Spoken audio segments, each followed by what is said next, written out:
चलें सर ठीक है जी। स्टार्ट से कर लें प्लीज। अच्छा, चलिए जी, बात हम कर रहे हैं ड्रग प्रोडक्ट परफॉर्मेंस की। टॉपिक है हमारा bio availability and bio equivalence studies. Drug product performance mean के कोई ड्रग जो है उसकी परफॉर्मेंस कैसी है। परफॉर्मेंस का मतलब ये है कि उसमें से ड्रग रिलीज होके सिस्टेमिक सर्कुलेशन में पहुंचती है या नहीं पहुंचती, ठीक है। और अगर पहुंचती है तो कितनी पहुंचती है। जिस ड्रग की परफॉर्मेंस अच्छी है इसका मतलब है कि उसमें से ड्रग की बायो अवेलेबिलिटी अच्छी है, ठीक। तो basically drug product performance is the release of drug substance from the drug product leading to the bioavailability of the drug substance. कि ड्रग एक फार्मूलेशन में से रिलीज होके और वो एब्जॉर्ब होती है या नहीं होती। जितनी अच्छी एब्जॉर्प्शन होगी उतनी ही अच्छी उसकी परफॉर्मेंस है, ठीक। तो इसलिए फिर the assessment of drug product performance is important since the bioavailability is related both to the pharmacodynamic response and to adverse effects.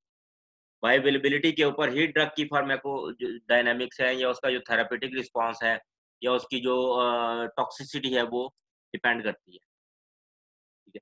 तो इसलिए असेसमेंट इसकी किसी भी ड्रग की प्रोडक्ट की परफॉर्मेंस की असेसमेंट बहुत ज़रूरी है, ठीक है।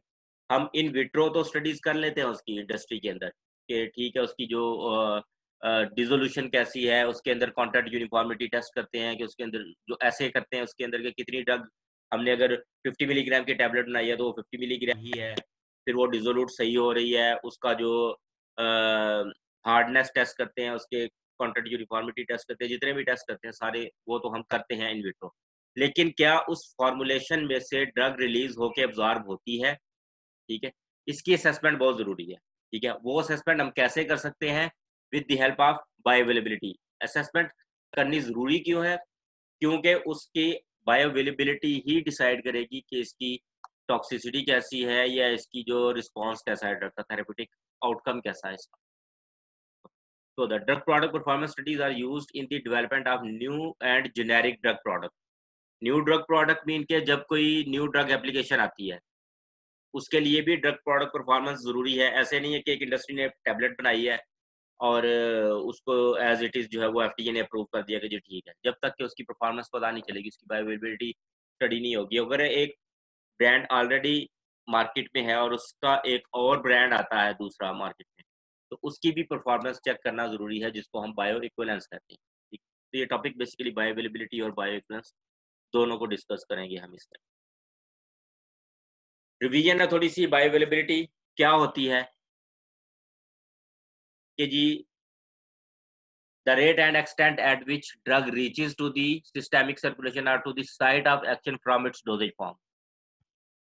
रेट एंड एक्सटेंट का क्या मतलब है कि कितनी देर में बायोअवेलेबल होती है, वो कितना टाइम लेती है after the administration for reaching to the systemic circulation and for reaching to the minimum therapeutic concentration, ठीक है। एक ये चीज है, ये है उसका rate of the drug absorption. फिर उसकी एक्सटेंट ऑफ ड्रग एब्जॉर्प्शन की उसकी सीमैक्स कितनी है या उसका जो एयूसी कितना है, ठीक है। एयूसी उस ड्रग का जितना ज्यादा होगा इसका मतलब है कि उतनी ही ज्यादा वो ड्रग एब्जॉर्ब हुई है। और इसलिए जब हम कंपेयर करते हैं दो ड्रग्स की बायोअवेलेबिलिटी को तो उसमें हम एयूसी को ही कंपेयर करते हैं।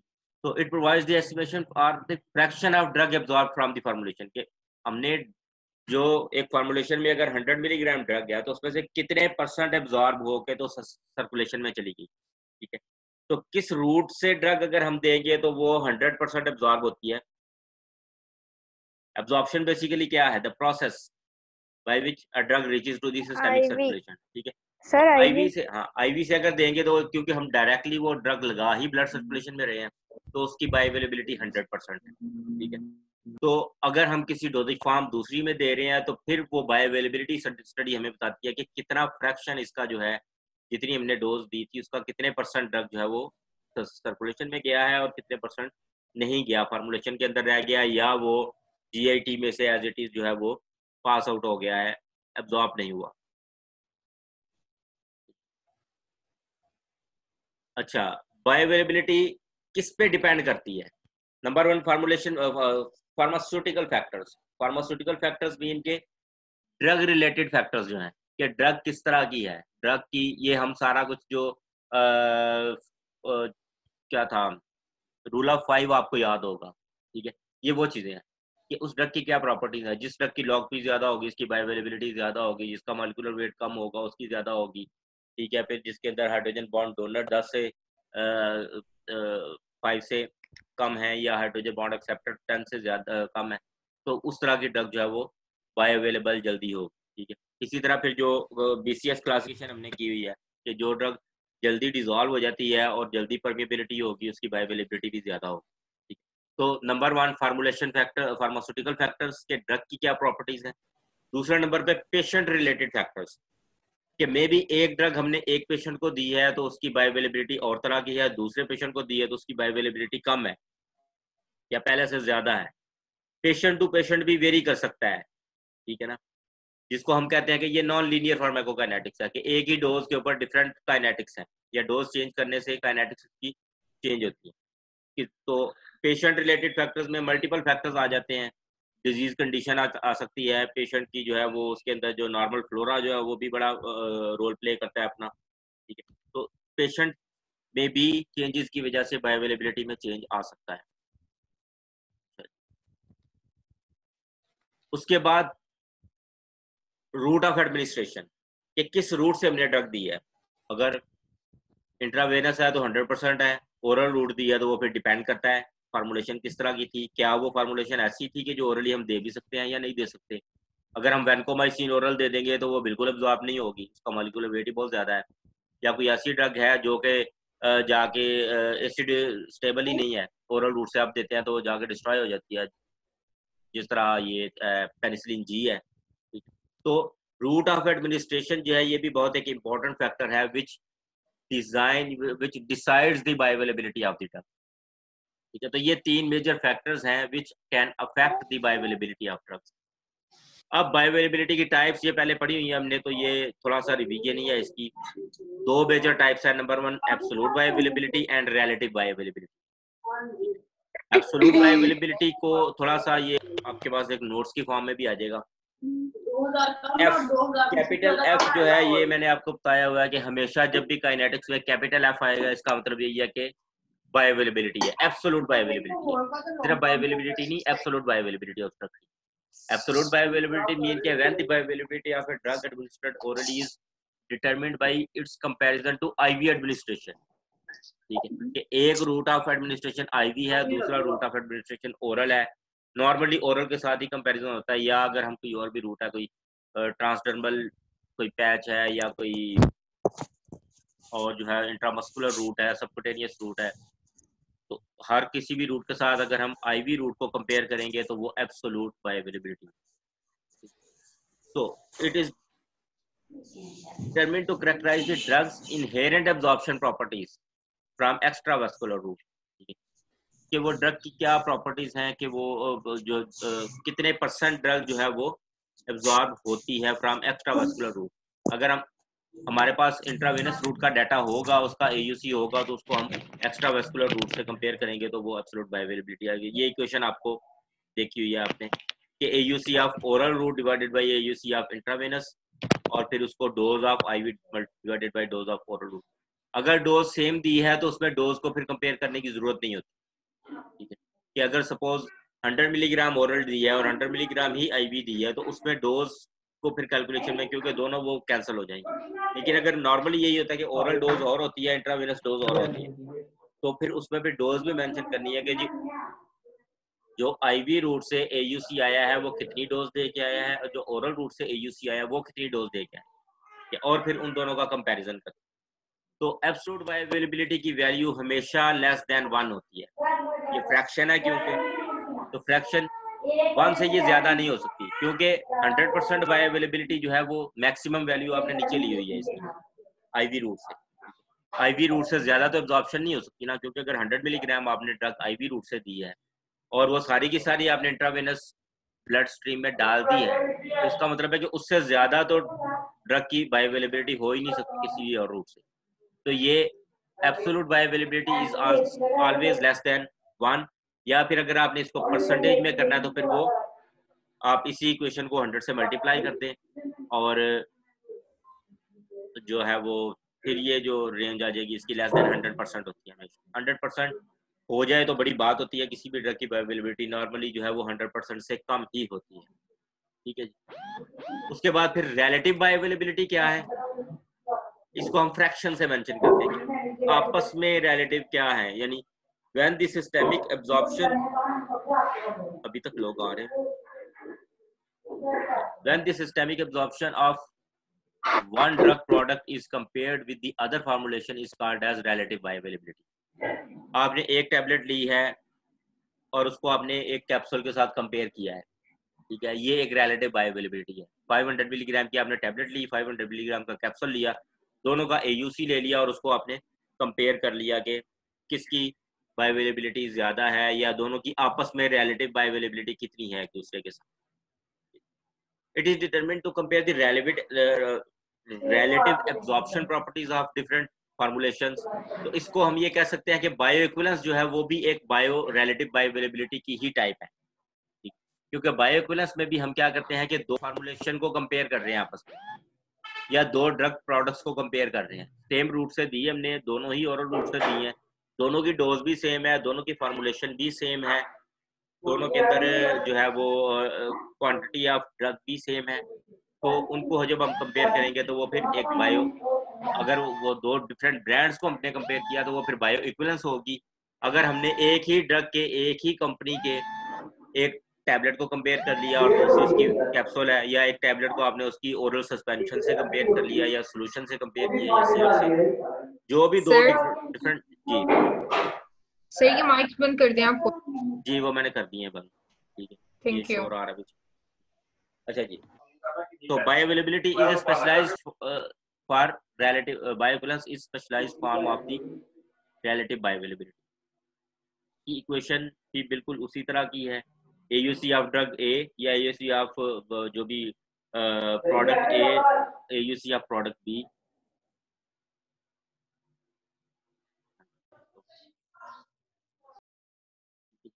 तो उसको 100 से मल्टीप्लाई करने के, लेकिन इसकी वैल्यू जो है वो लेस देन और ग्रेटर देन 100% हो सकती है। ये मे बी के एक ड्रग है, कोई प्रोडक्ट ए है, उसकी एब्जॉर्प्शन सपोज उसका AUC है, जिसको आपने एज ए स्टैंडर्ड लिया हुआ है, उसका AUC आता है आपके पास 50 मिलीग्राम आवर्स पर लीटर, और जो ड्रग बी जिसको आपने उसके साथ कंपेयर करना है उसका 60 मिलीग्राम पर लीटर आ जाता है, तो मिलीग्राम आवर्स पर लीटर आ जाता है, तो इसका मतलब है कि 100% से भी ज़्यादा हो सकती है रिलेटिव बायोअवेलेबिलिटी, लेकिन एब्सोल्यूट बायोअवेलेबिलिटी कभी भी 100% से ज़्यादा नहीं हो सकती, ठीक है, क्योंकि उसमें जिस रूट से आप कंपेयर कर रहे हैं वो ऑलरेडी 100% रूट है जिससे आप कंपेयर कर रहे हैं, तो उससे ज़्यादा तो ऑब्जॉर्प्शन नहीं हो सकता। अच्छा, उसके बाद अब ये वाला जो ग्राफ है ये बहुत कुछ बता रहा है आपको, इसमें बहुत सारी चीज़ें हैं एक ही ग्राफ के अंदर। ये जो पैरामीटर्स आपको इसमें कितने नज़र आ रहे हैं, इसमें आपको Cmax नज़र आ रहा है, इसमें आपको Tmax नज़र आ रहा है, ऑनसेट टाइम नज़र आ रहा है, ड्यूरेशन ऑफ एक्शन यहाँ से लेके यहाँ तक ड्रग का ड्यूरेशन ऑफ एक्शन है, MEC है इसका, MTC है इसकी थेरेपेटिक विंडो है या थेरेपेटिक रेंज है इसकी, और AUC है, एरिया अंडर द कर्व है। ये सारे के सारे पैरामीटर जो हैं ये, इसमें से अब रेट ऑफ ड्रग एब्जॉर्प्शन क्या है और एक्सटेंट ऑफ ड्रग एब्जॉर्प्शन क्या है, ठीक है, रेट ऑफ ड्रग एब्जॉर्प्शन, ये सारे के सारे पैरामीटर्स ये नॉन कंपार्टमेंटल पैरामीटर्स हैं।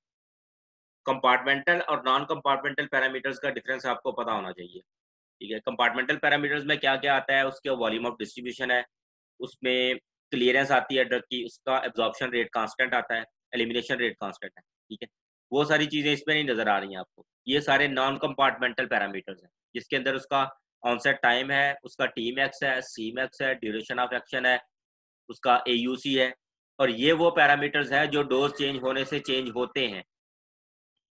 जो कंपार्टमेंटल पैरामीटर्स हैं वो डोज चेंज होने से चेंज नहीं होते। Linear and non linear pharmacokinetics अगर आपको याद हो कि लीनियर फार्माकोकाइनेटिक्स में डोज चेंज करने से पीके पैरामीटर चेंज नहीं होते, जो चेंज नहीं होते वो क्लियरेंस चेंज नहीं होती, उसका एब्जॉर्प्शन रेट कांस्टेंट चेंज नहीं होता, एलिमिनेशन रेट कांस्टेंट चेंज नहीं होता, और उसकी वॉल्यूम ऑफ डिस्ट्रीब्यूशन चेंज नहीं होता। ये जो पैरामीटर नजर आ रहे हैं ये जब आप डोज चेंज करेंगे तो AUC चेंज होगा, उसका डोज चेंज करने से Cmax चेंज होगा, कम डोज पे कम AUC है, ज्यादा डोज पे ज्यादा AUC, ठीक है। उसका Tmax भी चेंज हो सकता है कि अगर आपने ज्यादा डोज दिया है तो उस ज्यादा ड्रग को एब्जॉर्ब होने के लिए टाइम भी ज्यादा लगेगा, तो वो उसका Cmax भी, फॉर एग्जांपल अगर आपने ये 500 मिलीग्राम डोज दी तो उसमें ये सी मैक्स इसका यहाँ पे है और इसका टी मैक्स ये सपोज 2 आवर्स। अगर आपने डोज इसके डबल किया तो वो सी मैक्स उसको यहाँ से लेके यहाँ पे आ जाएगा और उसको अचीव होने में भी टाइम ज़्यादा लगेगा, ठीक है। तो ये सारे के सारे parameters with respect to the dose change होते रहते हैं। जो आपकी एक्सटर्नल एग्जामिनर आती है अगर वही आएगी तो वो ये ग्राफ में से बहुत कुछ पूछते हैं वो, ठीक है। कि सबसे पहले जी बायोअवेलेबिलिटी डिफाइन करें, आप कहते हैं जी rate and extent of drug absorption. अच्छा, अब इसमें से आप बताएं कि जी रेट ऑफ एब्जॉर्प्शन क्या है, एक्सटेंट ऑफ एब्जॉर्प्शन कौन सा है। तो रेट ऑफ एब्जॉर्प्शन में T max rate of absorption को डिफाइन कर रहा है, onset time rate of absorption को डिस्क्राइब कर रहा है। फिर इसका C max extent of absorption, AUC extent of absorption. जो सबसे बेस्ट पैरामीटर है for estimating the extent of absorption that is AUC, कि टोटल ड्रग का जो है वो लोड बॉडी के अंदर कितना है, एब्जॉर्ब होने से लेके एलिमिनेशन होने तक टोटल बॉडी के अंदर कितनी ड्रग गई है, ठीक है। बेशक वो साथ साथ एलिमिनेट भी हो रही है लेकिन AUC इसको डिफाइन करता है कि टोटल बॉडी के अंदर कितनी ड्रग आई है। इसीलिए हम इस पैरामीटर को कंपेयर करते हैं when we are comparing the two different brands और when we are comparing the two different routes of administration, absolute bioavailability करते हैं।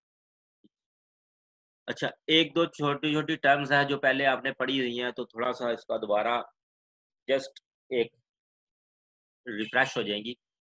Pharmaceutical equivalents, two drug products are deemed to be pharmaceutical equivalent if they have the same active ingredients, strength, same active ingredient mean कि अगर ciprofloxacin है तो वो ciprofloxacin ही है, दोनों में अंदर दोनों के अंदर 500 मिलीग्राम सिप्रोफ्लॉक्सासिन ही है, सेम स्ट्रेंथ होगी उसकी और कंसंट्रेशन, ठीक है। अगर सॉल्यूशन है दो तो वो कंसंट्रेशन होगी उसकी कितने मिलीग्राम पर लीटर उसकी जो है वो या कितने mg पर ml उसकी स्ट्रेंथ है।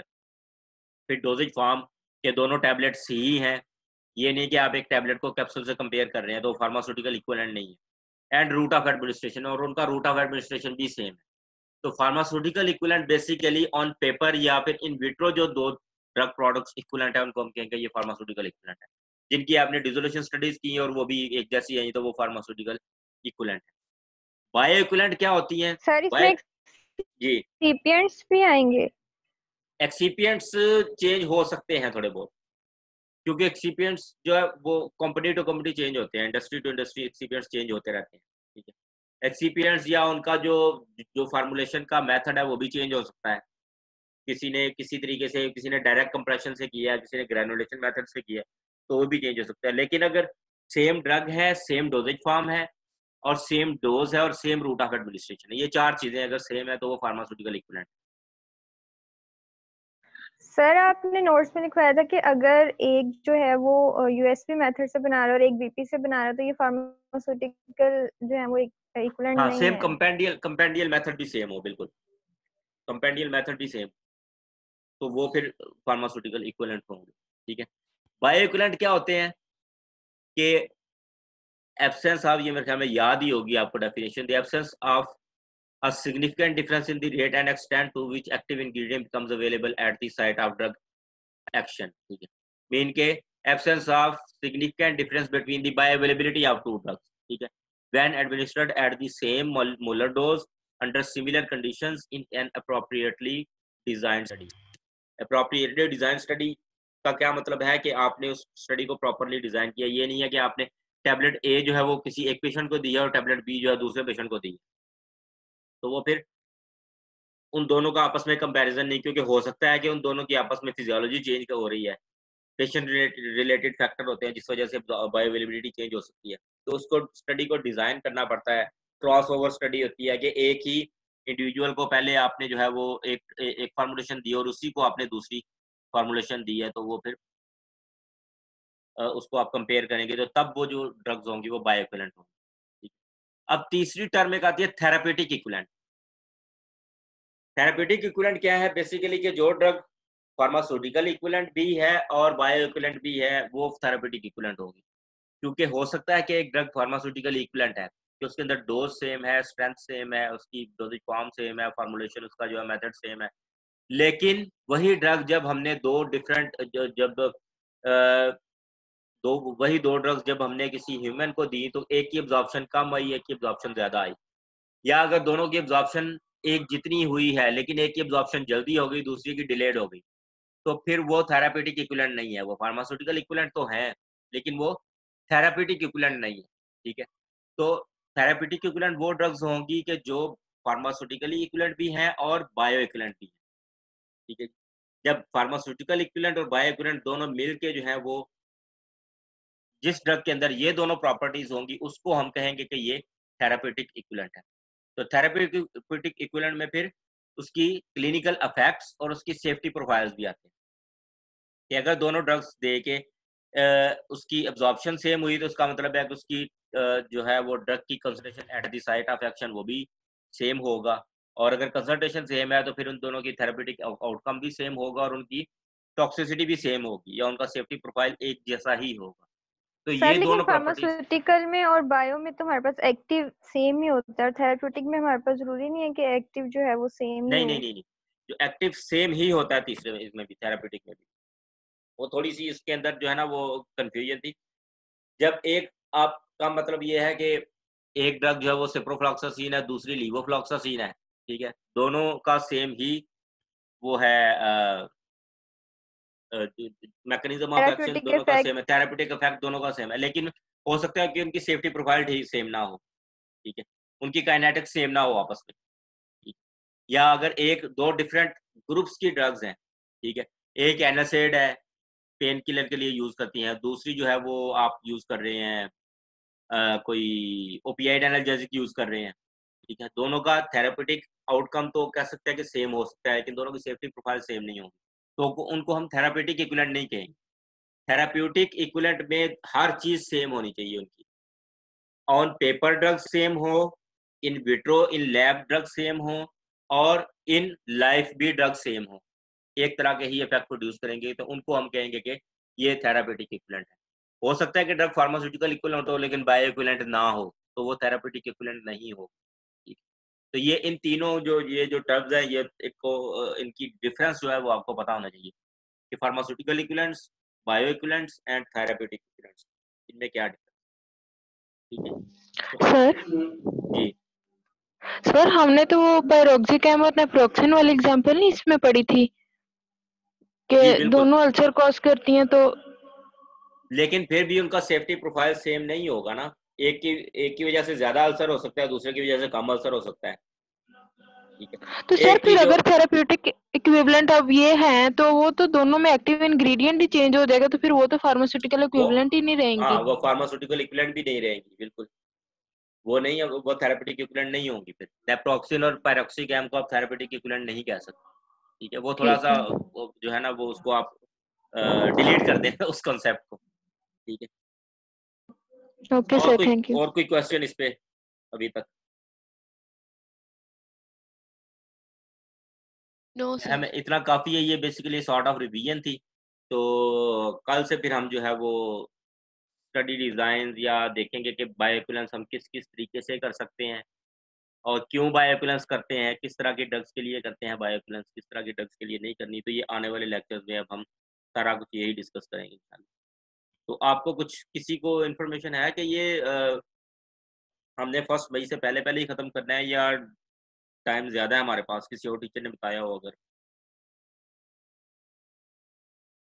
सर अभी तक तो 31 मई का ही पता है कि 31 मई तक नहीं, छुट्टियां हैं और यही 31 चलता मई तक है। छुट्टियां है ना, लेकिन क्योंकि हमारा सेमेस्टर जो कैलेंडर में था वो तो 1 मई तक था ना, तो पता नहीं। चलें बहरहाल मैं पूछ लूँगा, कोशिश करेंगे कि इसको इसी महीने में ख़त्म कर लें। अगर ज़्यादा लेक्चर्स लेने पड़ेंगे तो ज़्यादा भी ले लेंगे, ठीक। और दूसरा लेक्चर अगर हम आज रात के टाइम कर लें क्योंकि कल मैंने जाना है कहीं, कल शायद मैं अवेलेबल नहीं हूँगा, सर ले लें।